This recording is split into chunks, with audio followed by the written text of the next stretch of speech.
More than $23.7 million in proposed cuts government-wide. The destination for the money, the Guam Department of Education. Senator Fernando Esteves gives the senators the breakdown. So there's a 23% reduction starting with the governor's office, and the reason for this, Mr. Chairman, is very simple. I think if we are going to look at additional cuts, and I think there are many of my colleagues in here who believe we need more cuts, I think it needs to start from the top down. The proposed amendments, lawmakers agree, has an overall positive intent. To make sure that, in fact, we give the Department of Education sufficient resources in this budget at the get-go as we consider and deliberate fiscal year 19's budget, that they get at least a certain amount. Senators approved the amendments to slash nearly $1 million from the executive branch and about $1.1 million from the legislature's budget. That discussion drew out frustration on session floor. These motions really highlight the fact that we're acting randomly, we're acting uninformed, we're not able to pinpoint exactly where we're cutting. Point of personal privilege, Mr. Chairman. The Speaker may be acting randomly or uninformed, but I am not. Personal privilege, Mr. Speaker, I didn't say anything about him, so I would appreciate not being interrupted or... As a point of personal privilege, Mr. Chairman, the Speaker was referencing we as being uninformed and random.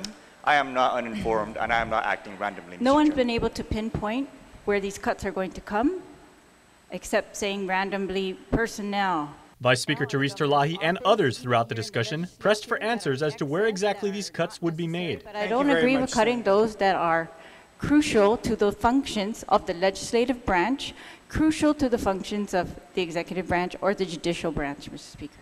The cuts no doubt include personnel, meaning potential furloughs.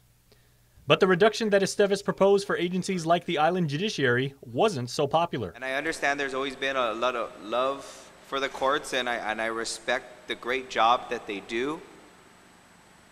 But I think it's important to highlight that when things get tough, they're not there backing us up. The proposed cuts to the courts failed. If we're going to be doing this and working together, even if we have bad blood between each other, I think we need to show mutual respect for our branches and agencies.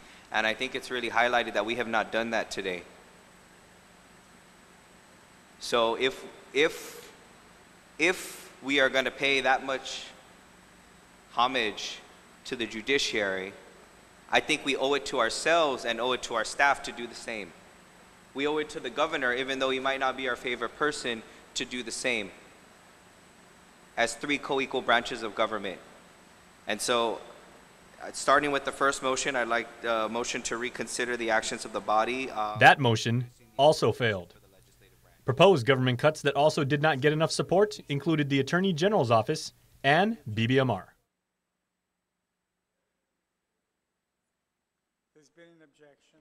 Mr. Speaker, if there is an objection.